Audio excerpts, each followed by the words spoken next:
Bilis takbo at naiwanan tayo ng tren. Ang biyahe, umuulan sa labas, so medyo mahirap sumakay. Bumibili pa lang ako ng ticket, biglang dumana yung tren. Kaya, ang bilis kong tumakbo. Ayan, kahabol naman. Ayan, papasok na kami. Nakapasok na nga pala ako.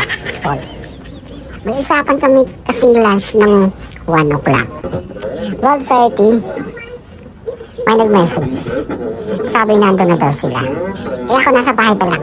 Nakahilata pa lang ako. Eh, tigali ako. Nagbihis chef na Digo. Saka nagmamadali. Ayoko kasi nag-ahantay. Kaya ang ginagawa ko, kailangan naandun na sila lahat sa venue bago ako alis. Mas magandang sila yung mag-aantay kaysa sa ako. Di ba?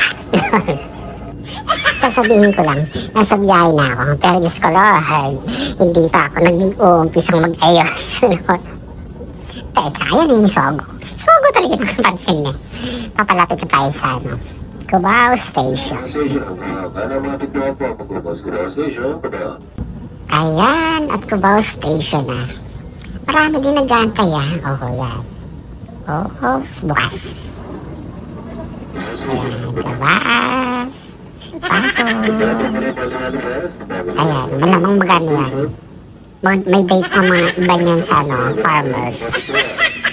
Kasi linggo ngayon. Ay, yung iba naman magano, susogo. Pero ano pa naman parang sogo, Yun, muulan kasi. So, ayan, bumaba na nga ako. Bumaba, pero umakit na escalator.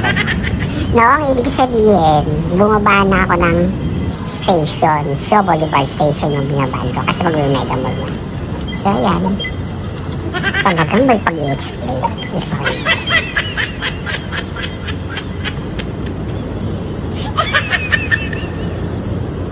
So, ayan. Tinitingnan ko muna yung lagay ng panahon. Kasi parang lumalakas yung ulan.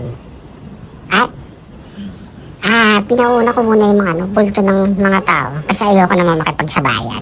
Siyempre. Ang bilis ko. Nasa may dumol na agad. Tumatakbo-takbo ako eh. Kasi nga umuulan. Although meron din naman akong dalang jacket. Kaya yun, ayan. Sumanong nga, nakalong lang, tuwali lang kung tawis. Parang pupunta lang naman ng daw. Basta. Ayan, at papasok na ako. Bye-bye!